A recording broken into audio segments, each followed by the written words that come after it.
Capítulo sexto. La Revolución Triunfante.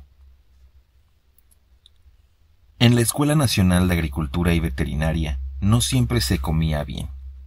Un día la comida fue peor y los alumnos hicieron reclamaciones al director y solicitaron el cambio de ecónomo.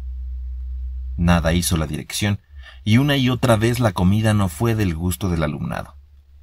Agotados los recursos para que mejoraran los alimentos de los internos que pagaban buenas mensualidades, los muchachos declararon la primera huelga estudiantil, o una de las primeras en un plantel de la categoría y reputación del de agricultura y veterinaria. La prensa le dio gran importancia al movimiento y el ecónomo fue cambiado y la alimentación mejoró. La huelga dio oportunidad para que se destacaran como oradores de fuerza y arrastre algunos alumnos, y entre ellos Luis León, quien con su hermano Marcelo se distinguía además en la lidia de becerros, que ejecutaba con elegancia al estilo de Gaona. Otro orador destacado fue un muchacho de apellido Luna, que tenía bella voz de tenor y cantaba arias de ópera. A la oratoria se aunaba el hábito de comparecer en público y dominarlo. Yo admiraba a los que tenían madera de tribunos, ambicionaba la facultad de enardecer los ánimos para arrastrar a mis compañeros a la acción, repitiendo el discurso que Juárez nos había dicho en las sesiones espíritas. Mi héroe era Madero. Su fotografía lo mostraba con facciones de santo, serena su mirada, cuidada la barba, amplia su frente. El título de apóstol que el pueblo le daba había contribuido a concebir en mi mente, como en la de todos, la esperanza de una pronta redención de un régimen que llamaban apolillado.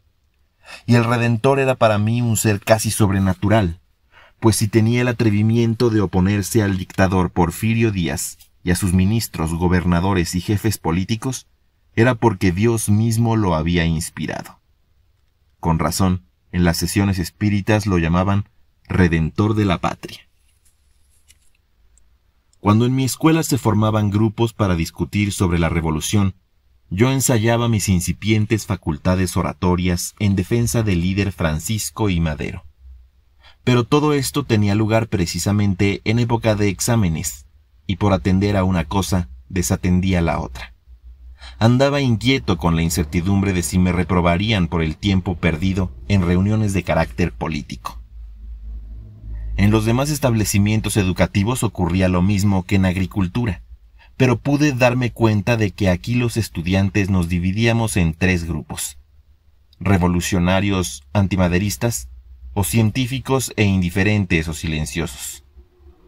Exceptuando a Bartolomé Vargas Lugo, el Bello Vargas, que llegó a gobernar su estado natal, y que en la escuela era un gran beisbolista y fogoso defensor de la revolución, los demás que, andando el tiempo, llegaron a ocupar puestos prominentes y a figurar en el gobierno, eran de los calladitos.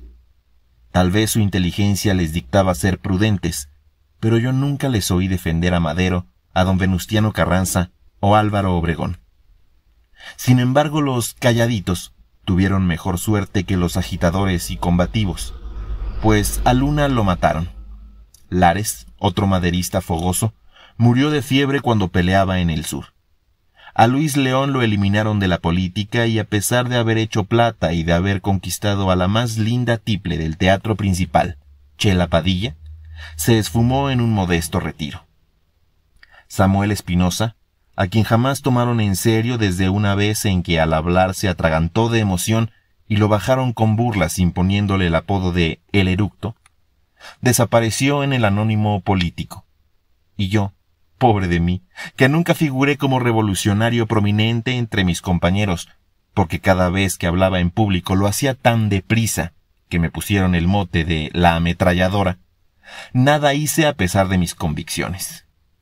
Lo único que obtuve por mis servicios a la revolución, los cuales contaré más adelante, fue un empleo de cobrador del mercado del Chorrito cerca de Tacubaya, puesto que no pude conservar porque me condolía de los pobres vendedores de frutas, caramelos, verduras y otros comestibles, y como recaudaba mucho menos que cualquier otro cobrador de mercados, me cesaron.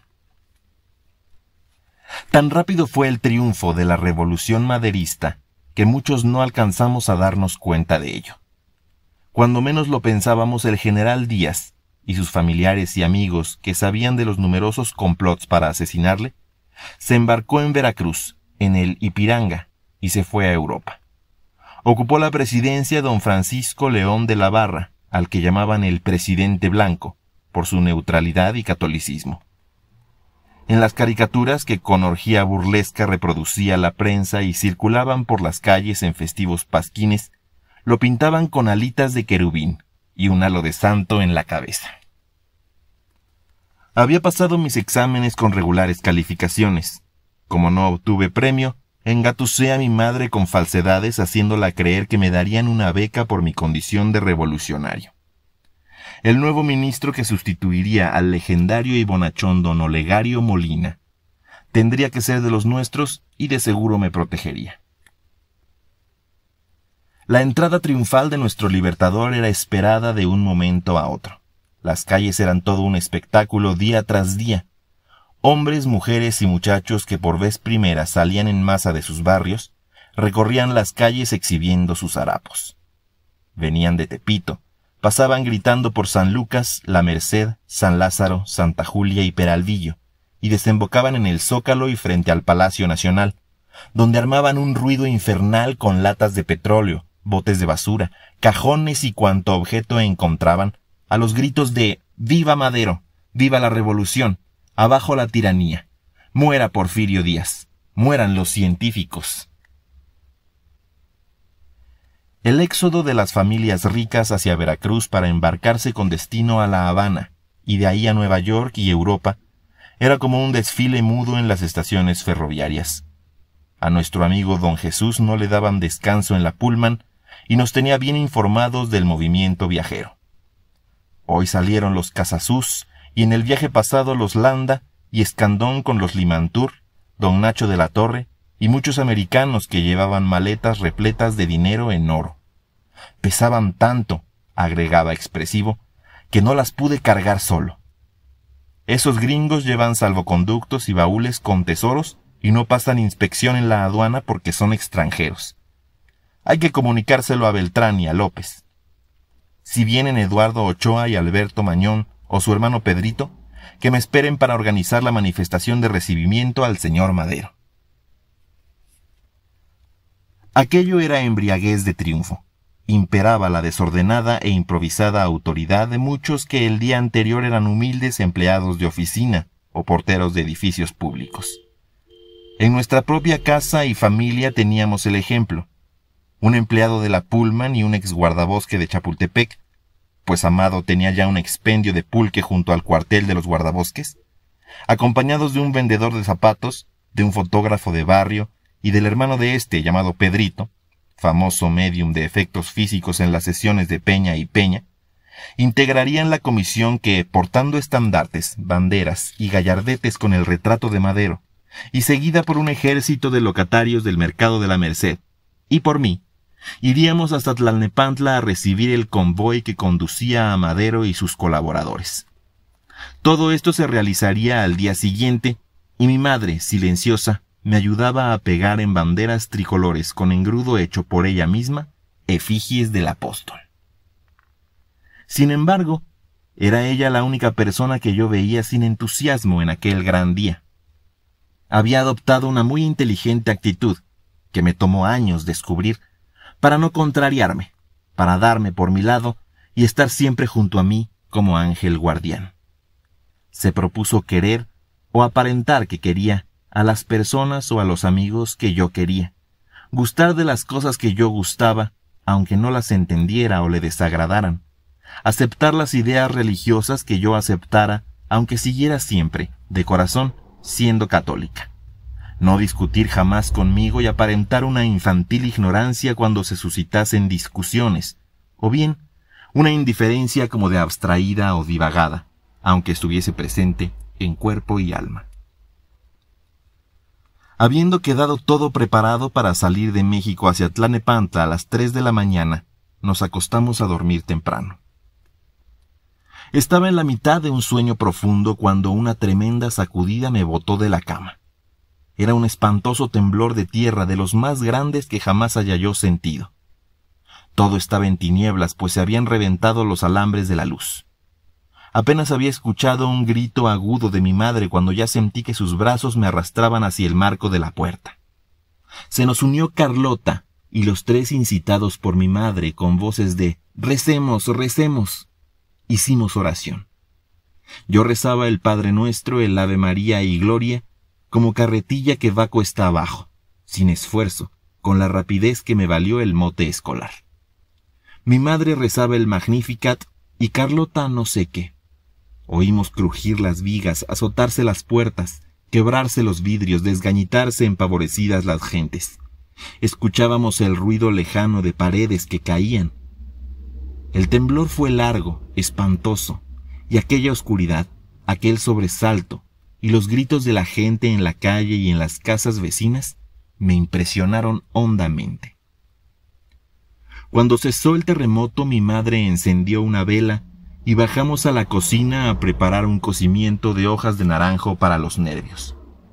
Nadie durmió más y pasamos la noche de pie, pues continuó temblando ligeramente. Dieron las 3 de la mañana y los manifestantes no llegaron. A las 5 se presentaron Eduardo Ochoa y el señor Beltrán. Preguntaron por Amado y don Jesús. Como no estaban, los fueron a buscar al despacho de la Merced. Por fin a las 7:30 pasó el tumulto de manifestantes que iban a recibir a Madero. Nos asomamos al balcón. La ola humana gritaba ensordecedoramente. Venía entrando a la calle de la Moneda por la de la Santísima. Encabezando a la multitud en automóviles descubiertos, avanzaban los organizadores, entre los cuales pude ver, medio borrachos, a los Samtañón, a Eduardo Ochoa y a los hombres de la casa. Yo, empuñando mi estandarte tricolor, empecé a gritar con ellos. ¡Viva Madero! ¡Viva la revolución! Pero al ir a gritar «Muera Porfirio Díaz», me contuve. Francamente me pareció villanía ensañarme con un gobernante que había dejado el poder y que a mí nunca me había hecho nada para odiarlo. En aquellos momentos todo era teatral y no había sino que alegrarse por la llegada del Libertador. Entre mis gritos no hubo ninguno que pidiera la muerte del viejo mandatario, y sí muchos porque vivieran Madero y la revolución. En los momentos en que me disponía a bajar para unirme a la multitud, mi madre me pidió cariñosamente que me desayunara. No cabía ya en los automóviles y en vez de ir a pie yo solo, me iría con ella y Carlota al Paseo de la Reforma para presenciar la entrada de Madero. Eran convincentes las razones. Yo tenía más hambre que de costumbre por haber gritado toda la mañana. Ella tenía sentido común. Tomaría mi café con los ricos bizcochos que tenía a la vista y después iríamos a donde ella sugería. Caí en la amorosa trampa maternal y a las 10 de la mañana, desde una tribuna en la que pagué $1 por el alquiler de cada silla, vimos acercarse al hombre sobrenatural que en breve tiempo había libertado a México de una tiranía de 35 años. «¡Allá viene! ¡Allá viene!», exclama con delirio la gente. Sí, ya se ve el camión que lo trae y el grupo de personas que lo acompañan. ¿Cuál es? ¿Cuál es Madero? Yo esperaba ver a un hombre majestuoso, como mi imaginación lo había forjado, que sobrepasara la arrogancia de don Porfirio Díaz, aquella su majestad de esfinge en las fiestas del centenario, a un hombre con serena superioridad, alta la frente, que respondiera con gesto de patricio a las estruendosas aclamaciones del público. Pero veo a un hombre pequeñito que agita el cuerpo en movimientos continuos. Lleva en la mano un curioso bombín color tabaco. Sonríe continuamente y casi baila. Sí, casi baila de arriba a abajo. ¿Ese es don Francisco Madero, el líder, el apóstol, el héroe de la revolución? No, yo debo estar equivocado. Señor, pregunto a mi vecino, ¿cuál es Madero? Ese que pasó haciendo caravanas a un lado y a otro. ¿No lo vio usted? Mírelo. Allá se ve cerca del caballito de Troya. Es el que más se mueve, el que agita el bombín. Para desengañarme le pregunto a mi madre, ¿lo viste? ¿Qué te parece? lo mismo que a ti. Muy chistoso, ¿verdad? Y sus últimas palabras me dejaron consternado. No vuelvo a hablar en todo el camino a la casa. Voy reprimiendo mi sensación de violencia, de nerviosidad, de duelo, de no sé qué. Me molesta ver las calles llenas de polvo y de gente que, satisfecha su curiosidad, vuelve a sus casas. No soy el único desilusionado. Escucho comentarios que hacen eco en mi desencanto y oigo risas de estudiantes que, tomados codo con codo, van diciendo a compás: Madero sí, pino no. Madero sí, pino no. Madera de pino no quiero yo. Apenas va entrando el héroe a la Plaza Mayor, frente a Palacio, y ya por las calles de San Francisco y de Plateros, que luego llevarán el nombre del ciudadano que sufrió las mayores burlas que gobernante alguno haya sufrido en México, los estudiantes, que a su paso van conquistando adictos, ríen jubilosamente al compás de su Madero sí, pino no, grito con que el pueblo repudia al favorito del revolucionario triunfante, al candidato a la vicepresidencia, Pino Suárez. Como antes dije, mis ideas y actividades revolucionarias fueron premiadas con un empleo de cobrador de mercados durante las vacaciones. Trataba de extorsionar a los pobres vendedores del mercado del Chorrito, y no podía. Me parecía exagerada la cuota de 15 centavos a un puesto de nopales o de tejocotes, cuando veía lo raquítico de los comercios de las pobres indias. Estaba seguro de que el total de sus ganancias no llegaba a 5 pesos, pues todo su negocio valía esa suma o menos, de suerte que la máxima utilidad que podrían obtener no pasaría de 50 centavos. Y por aquellas mis ideas raras, humanitarias y contrarias a los intereses del fisco, perdí el empleo. Pero mientras lo desempeñé tuve trato con uno de los médiums de las sesiones espíritas de la casa de Pasecita, en Peña y Peña, y por lo que este individuo me aconsejó embolsarme el dinero de los cobros como él lo hacía, caí en la cuenta de que era un pillo. Si no era honrado en el desempeño de su empleo, podría serlo en las famosas comunicaciones que daba en el círculo, acompañando a Rosita, Cholita, Don Pedrito y demás médiums. Para entonces ya había yo tenido tiempo de estudiar el claudicante credo espírita, la reencarnación o transmigración de las almas, la negación del infierno, que Dios en su infinita bondad no podía haber creado, como dispuso el goce eterno de luz y paz. El catecismo de Allan Kardec, tan lleno de contradicciones y de improvisaciones sobre parte de la fe católica, y sobre todo, había yo reflexionado sobre unas manifestaciones, olorosas a fósforo, que en lo oscuro hizo don Pedrito durante una sesión de efectos físicos, y en la que, por encontrarme a su lado, vi que con la mano suspendía en el aire una gasa con fósforo, sustancia que yo conocía bien por las clases de química del profesor Medellín. Mis sospechas me hicieron concebir un plan. Me fingiría medium para convencerme de si era o no cierto lo de las comunicaciones, y desentrañar hasta donde me fuera posible las supercherías o verdades que hubiera en todo aquello. A nadie le dije nada, ni a mi madre, que sumisa y silenciosa iba a las sesiones y había entablado amistad con Pasecita y sus hijas, María y Matilde. Hablé con Pasecita de mi deseo de ser medium.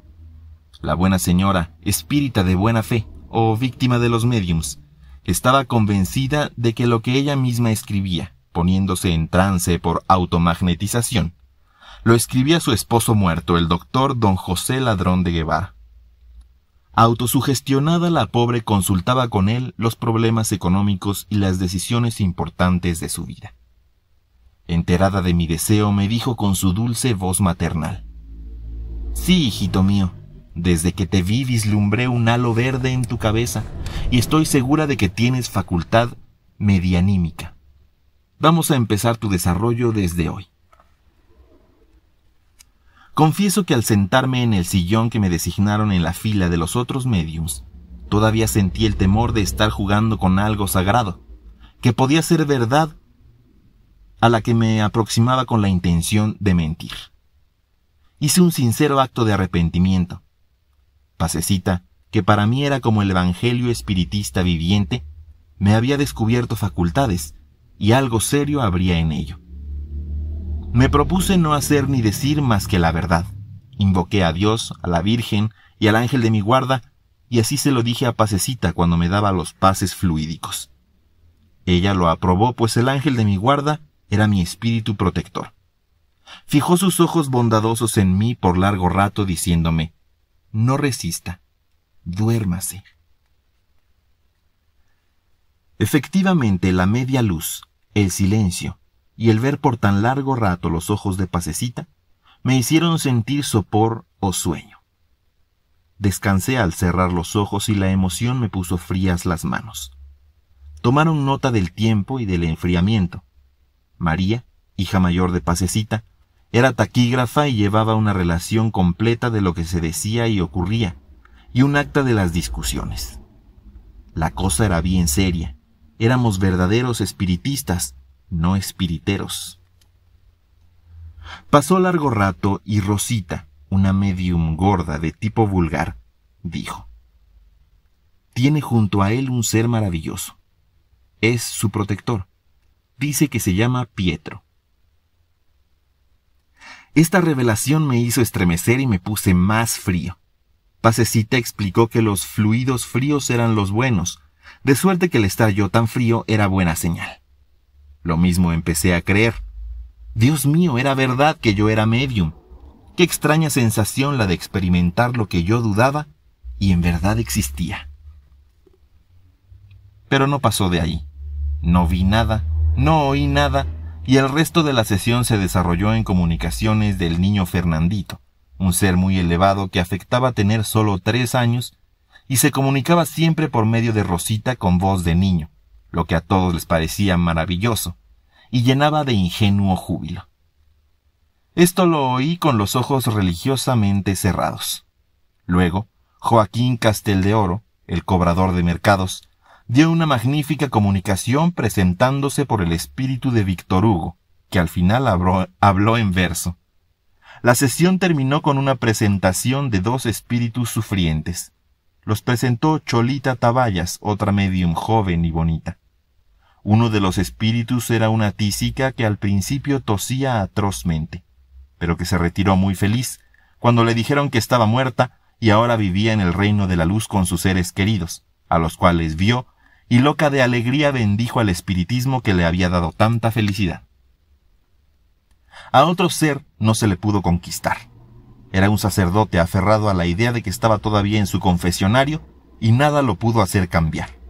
Los sacerdotes eran los más reacios, pero ya Pasecita había convencido a varios, y ahora el ser que a veces se comunica con el nombre de Fiat Lux es nada menos que un fraile muy bueno que, por el trabajo que costó darle la luz, tomó el nombre de Fiat Lux. Termina la sesión y me despiertan. Realmente es como si me despertaran de un sueño, y todos me felicitan por mi primera sesión como medium de desarrollo. Al llegar a la casa, mi madre me pregunta, mirándome a los ojos, si en verdad me dormí. Le contesto afirmativamente y le digo que también me puse frío. Esto la preocupa y yo me alegro de ir ganando terreno. Me acuesto rogando a Dios que me haga un gran medium y que mi mamá se convenza de que el espiritismo es verdad. Pero a la siguiente sesión ocurrió algo curioso. No me puse frío y de verdad me dormí con sueño natural, por lo que no me di cuenta de lo que pasó. «Es que ya se está desprendiendo usted de su materia», me dijeron. Yo pensé, voy avanzando. Pronto daría preciosas comunicaciones y mi mamá estaría orgullosa de su hijo medium. Hubo otras 3 o 4 sesiones en las que no me dormí y me las aguanté completas, inmóvil en mi asiento. «¿No siente nada, Pepe?» «No, Pasecita». «Oye toda la sesión». «Esta sí la oí». «Bueno, ya veremos qué clase de medium va a ser. Hay algunos que tardan hasta 3 meses sin dar comunicaciones, pero un buen día se desprenden y empiezan». Esta noche le pido a Dios que me permita desprenderme para poder servirle como medium. Hay tantos seres que necesitan la luz. Soy sincero hasta este momento y voy a la siguiente sesión lleno de esperanzas. Ya me voy familiarizando con el sueño y los ojos de Pasecita no me parecen tan poderosos como el primer día. Le doy mucho trabajo para dominarme y me dice: relaje su voluntad, déjese dormir, procure describir a su ser protector. Cierro los ojos y digo: sí, aquí está. Pero lo digo pensando en lo que ya han dicho en otras sesiones los médiums, sin sospechar lo que después ocurriría. No bien dije el sí, aquí está, cuando Rosita, con voz llena de júbilo, dice: ¡ay, qué cosa más preciosa! ¡Qué cortejo de seres tiene el nuevo médium! Miren, miren, el salón se ha transformado en un gran anfiteatro y está iluminado de luz verde. Mi fantasía se llena de cosquillas. ¡Qué ganas de ver lo que ella ve! Joaquín Casteldeoro agrega: son los seres del Oriente que vienen a darle facultades para que dé las primeras comunicaciones. Me pregunto si no es esto una insinuación del médium para entrar en funciones de engaño, y arriesgo el todo por el todo. Me quiero convencer de que Fernandito y Víctor Hugo, don Benito Juárez y Fiat Lux y el resto del cortejo están a mi disposición, y un poco tembloroso por el riesgo que voy a correr, pero decidido, digo con la voz más firme que puedo encontrar: ¡ah, cuánta belleza!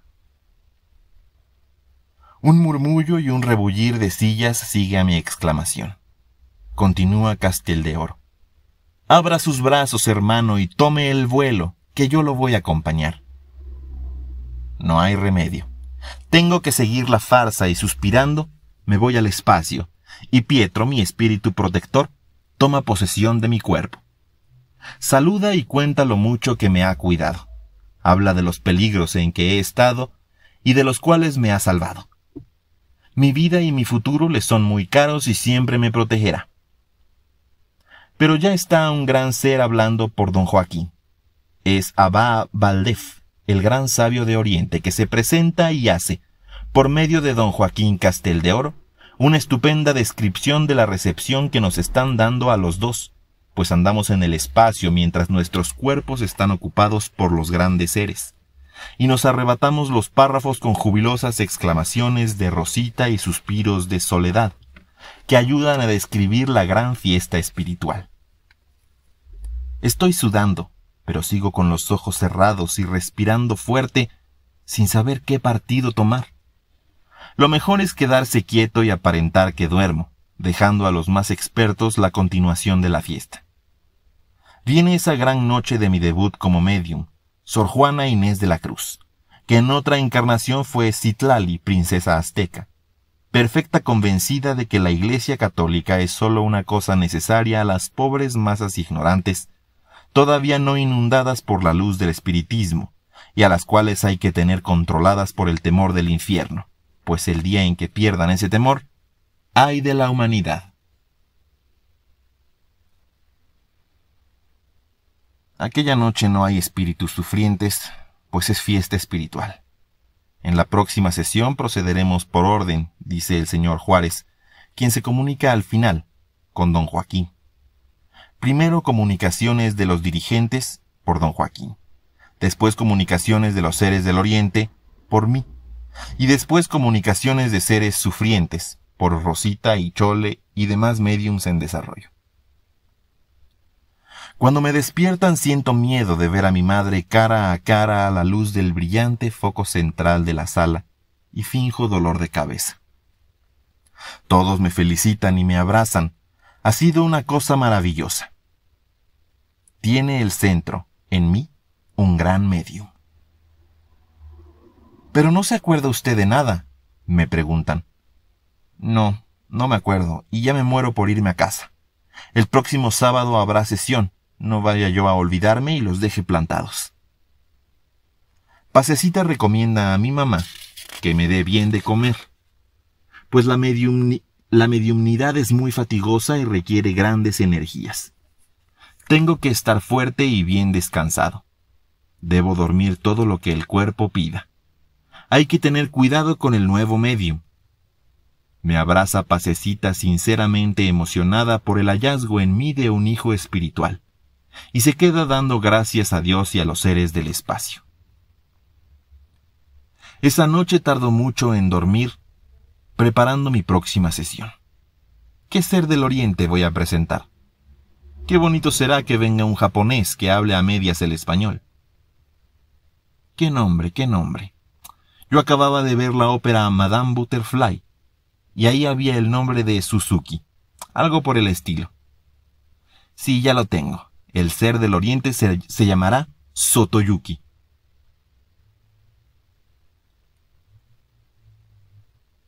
Como estaba yo de vacaciones, tenía tiempo de divagar en el fantástico desfile de personajes exóticos.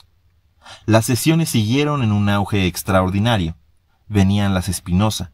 2 de ellas se hicieron médiums y empecé a avergonzarme cada día más de esa confabulación de mentiras. Pero como el público estaba rendido de admiración y las congratulaciones satisfacían a todos, pues había competencia en presentar personajes históricos truculentos, ingenuos y chistosos. Allí, sin saberlo, ensayaba para mi ignorada futura carrera artística. Al final salíamos divertidos, y Pasecita, satisfecha de ser la sacerdotisa de este ejemplar círculo de estudios científicos y poderoso centro de influjo político, pues las elecciones ya venían, y todo espiritista y maderista de seguro tendría buen hueso que roer.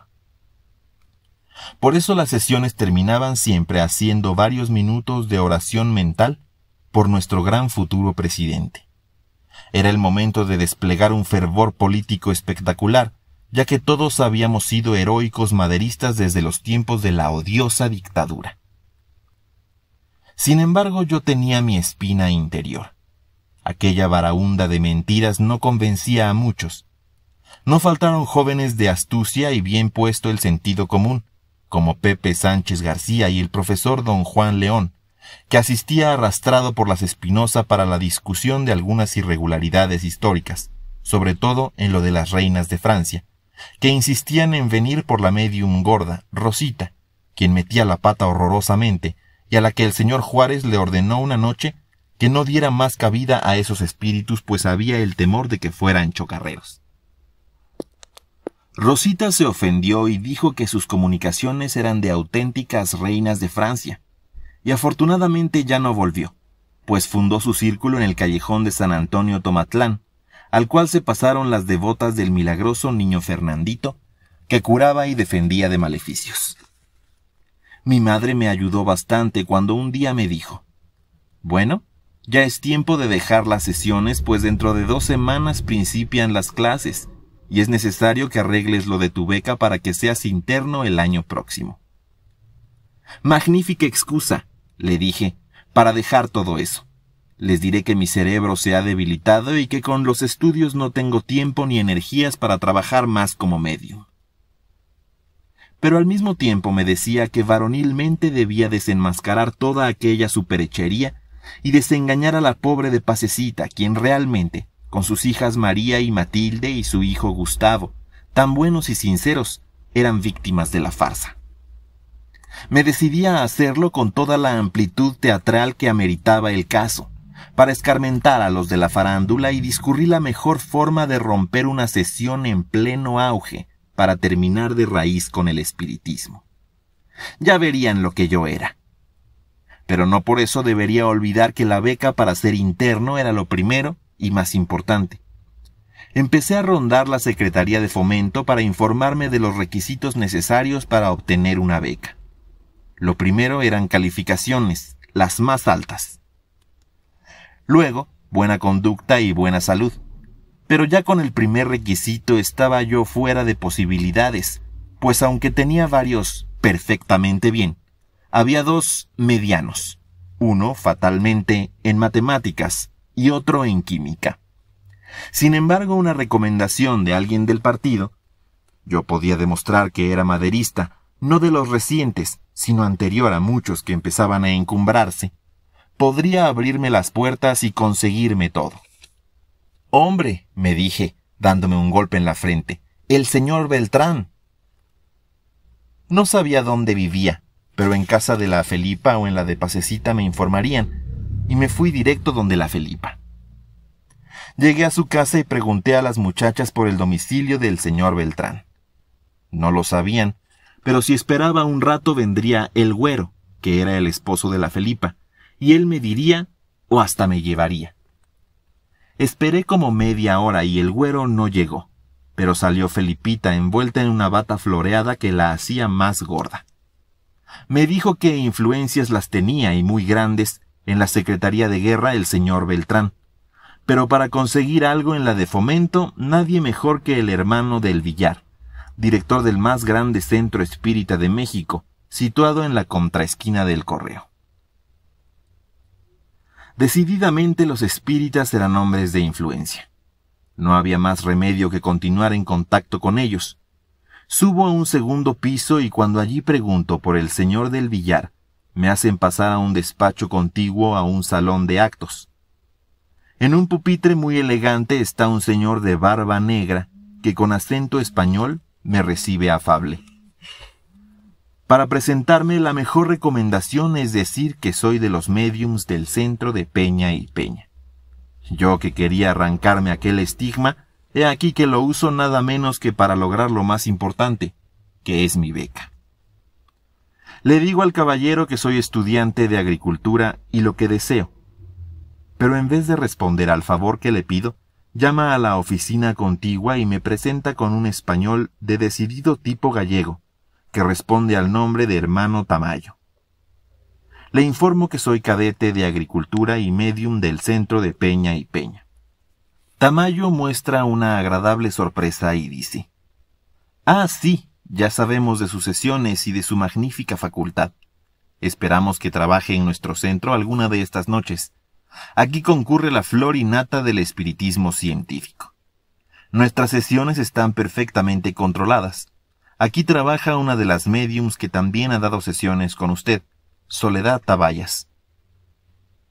Por un momento tuve la impresión de que en este centro sí se estudiaba el espiritismo, pero cuando oigo lo de la médium Tabayas, especialista en espíritus sufrientes y que hace muy bien la tísica, me digo, esta es sucursal del mismo rito. Para cerciorarme pregunto si trabajará la Tabayas próximamente, y me informan que es nada menos que discípula de Matildita, la mejor médium del círculo, y esposa del señor del Villar, que vive con ellos, que no tienen hijos. Del Villar es un gran magnetizador y profundo y estudioso miembro de centros europeos. El señor Tamayo fue seminarista y llegó a estudiar teología en España, pero se desengañó de la Iglesia Católica y ahora es subdirector del centro. Cuando me preguntan si asistiré a sus sesiones, les contesto que podré ir a algunas, pero no a trabajar, pues estoy debilitado del cerebro por las sesiones de Peña y Peña.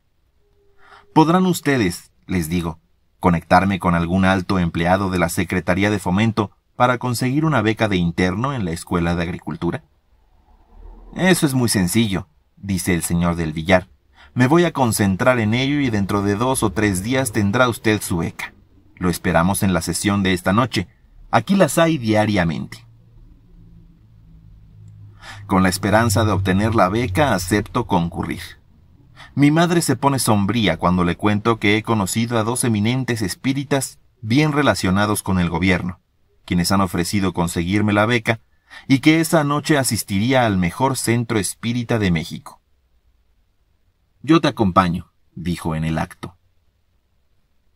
En el prominente centro hay un señor español, flaco, de ojos penetrantes y pelo gris, que expone lo que es la transmigración de las almas y su funcionamiento. Después suben a la plataforma Matildita del Villar, Chole Tabayas y una mujer flaca y mal peinada. Va a principiar la sesión de efectos físicos. Se hace la oscuridad y tengo tiempo para pensar en la encrucijada en la que me encuentro.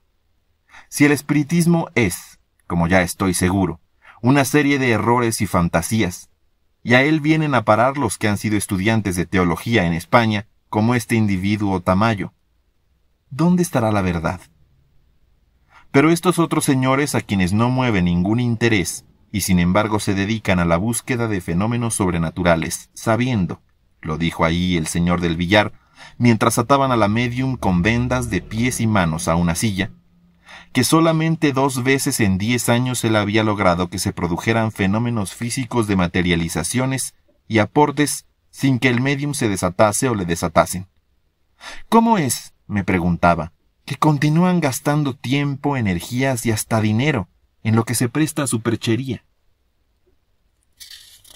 Y esas mujeres, incluyendo a la esposa del señor del Villar, y a la muchacha Tabayas, y a todos los demás médiums, yo inclusive, ¿cómo podían por años y más años, 3 o 4 veces por semana, y aún diariamente y muchas veces al día, simular aquellas grotescas personificaciones y mentir engañando hasta lo increíble a miles de gentes sin sentirse avergonzadas y contritas como lo estaba yo?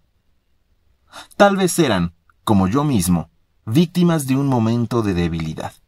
Después, encallecidas, habían encontrado en la simulación un medio para dar rienda suelta a su emotividad morbosa. Dios mío, ¿llegaré a ser como una de estas personas? No, y 1000 veces no. Junto a mí estaba una mujer que amaba la verdad y la vivía, y me había enseñado a amarla y a vivirla. Lástima que esa virtud de mi madre estuviera ofuscada por la fe ciega en una religión decadente y anticuada como el catolicismo.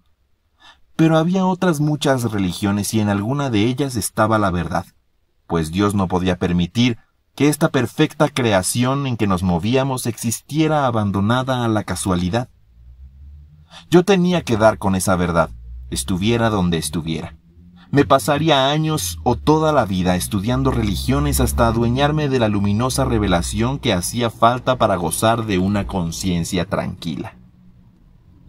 Perdido estaba en estas cavilaciones cuando algo se le cayó a mi madre de la mano y trataba de encontrarlo en el suelo, a sus pies, en el espacio que había entre ella y yo. Le pregunté en voz baja qué buscaba y respondió: mi rosario.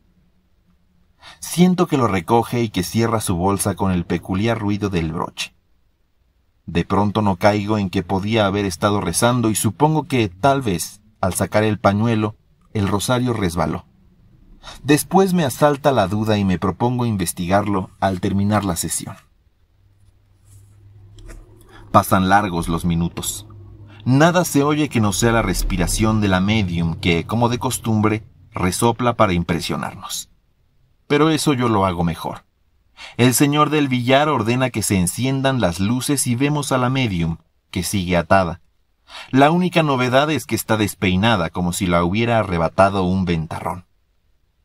Detrás de ella la Tabayas se finge en trance cuando Matildita anuncia la probable comunicación con un ser sufriente. A mí ya no me la pegan. Seguro la Tabayas, que tenía las manos libres, despeinó a la compañera. Y para no defraudar a su público va a dar una de sus comunicaciones truculentas.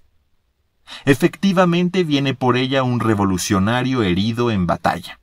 Habla con acento norteño. Es un bravo soldado de Pascual Orozco que cree estar todavía en las trincheras y grita: ¡fuego! ¡fuego! El señor del Villar le da la luz. Tras larga discusión, pues el soldado no quería que lo molestara ese señor con barbas. La gente ha reído varias veces, pero mi madre está visiblemente aburrida, con ganas de irse. Termina la comunicación del sufriente sin faltar el señor Juárez, que también dirige este gran centro, y dice que debido a los influjos negativos de personas de poca fe o de observadores curiosos, los efectos físicos no han podido lograrse. Es necesario prepararse para contrarrestar en próximas sesiones a esos elementos negativos. Pienso si mi madre no habrá sido uno de ellos.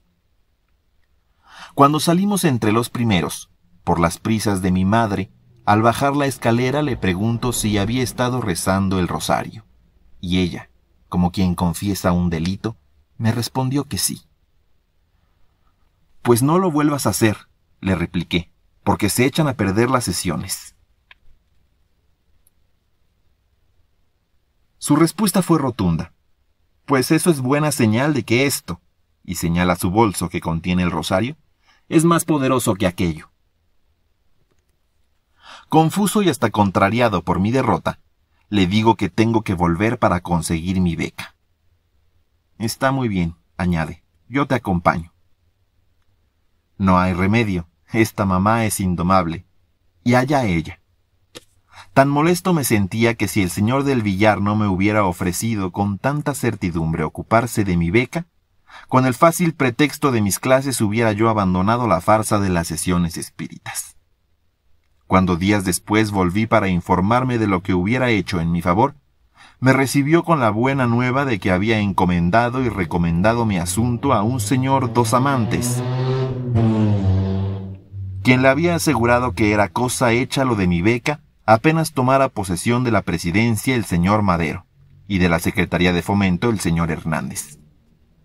Era indispensable que estuviese yo en contacto con dos amantes, recién convertido al espiritismo y muy amigo de Pasecita, a cuyas sesiones concurría. Además podía yo verlo para tratar más personalmente mi negocio en su oficina situada en los Altos del Volador, una dependencia del gobierno del distrito. El señor del billar me dio una tarjeta de presentación. Fui a verlo y me recibió inmediatamente. Dos amantes era rubio y de agradable presencia. Estaba de luto pues llevaba cosida a la manga izquierda de su saco una banda de crespón. Apenas supo quién era yo, se le iluminó el rostro. Tenía muchos deseos de conocerme, pues Pasecita le había dicho que por mi conducto podría comunicarse con su esposa recién muerta y de quien esperaba importantísimas informaciones. Me abochorné, y como estaba impreparado para una evasiva, le prometí concurrir a la sesión del sábado siguiente. Pasé aquellos días en desasosiego, preocupadísimo en cómo resolver mi dilema. Por fin, decidí ir solo a la casa de Pasecita, llegar antes de la sesión y llamar de ahí por teléfono a mi madre para decirle que se reuniera conmigo. Así tendría tiempo de exponer a nuestra buena amiga lo que pasaba en su casa y de común acuerdo desenmascarar a los médiums. Maduré mi plan. Me iría a la escuela pretextando la necesidad de presentarme para asuntos de los cursos del próximo año, y luego a ver a Pasecita. Y así lo hice. Pero al llegar me encontré con que estaba su hija Matilde. No podía abordar el asunto en su presencia. Se alegraron de verme porque Matilde tenía planeado que cantáramos un dúo para festejar el santo o el cumpleaños de su mamá, y sin duda los espíritus protectores me habían llevado para preparar todo muy bien y con tiempo. Nunca había cantado un dúo excepto en las canciones caseras que con mi madre había aprendido desde niño, y Matilde hablaba de un dúo de ópera, el de Santuzza y Turrido, de caballería rusticana, en italiano. Pasecita sabía algo de italiano y nos enseñaría. Aprenderíamos la música al piano, pues Matilde ya solfeaba y tocaba un poco, y el día de la fiesta nos acompañaría una profesora amiga de la familia. En vez de la dramática conversación que llevaba meditada con frases enérgicas y valientes delaciones, me vi con Matilde en la sala aprendiendo el dúo nota por nota. Ya habría ocasión para hablar a solas con Pasecita. Pasó el tiempo y empezó a llegar gente para la sesión. Don Joaquín Casteldeoro fue de los primeros. Venía animoso a ayudarle al señor Dos Amantes en su deseada comunicación con su esposa, la que tal vez andaba turbada en el espacio y había que darle a la luz.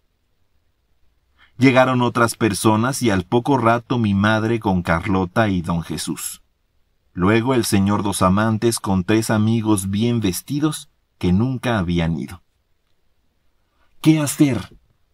Yo quería la beca y estaba seguro de que aquel señor me la conseguiría si le servía yo en las comunicaciones que deseaba con su esposa. Pero también temía meterme en una hondonada de falsedades y zozobras.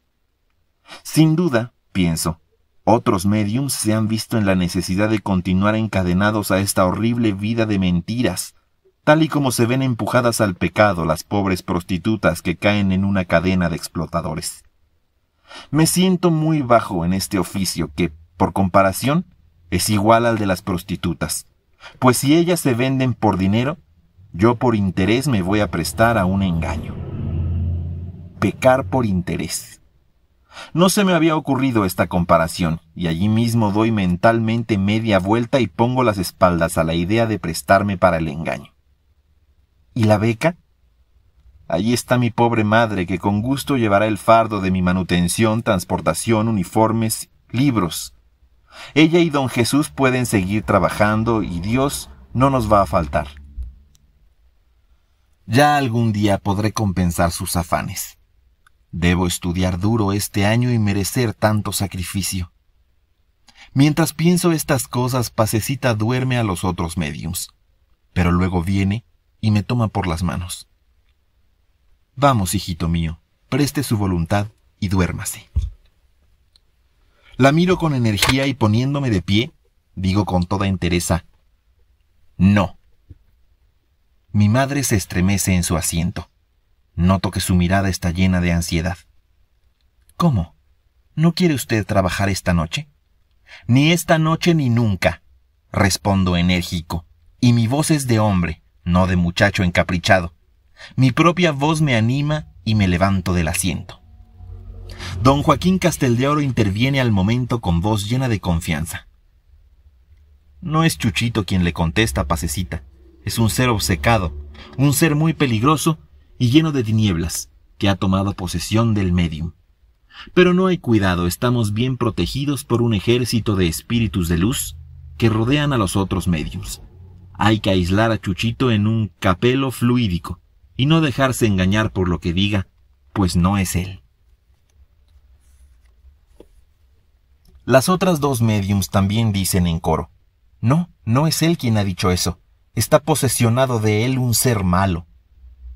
Pasecita empieza a mover agitadamente los brazos en torno mío, y yo, indignado, trato de evadir los pases fluídicos. Con un movimiento de mi cuerpo la empujo y la pobre señora da un tumbo en su asiento. Mi madre me grita desde el suyo. No, hijo, no. Ten cuidado. Mira que es Pasecita. Su voz me hace reflexionar y la miro. Veo que con el gesto que desde niño conozco, me hace seña de callar y calmarme. Luego le dice a Pasecita que me perdone y me permita sentarme.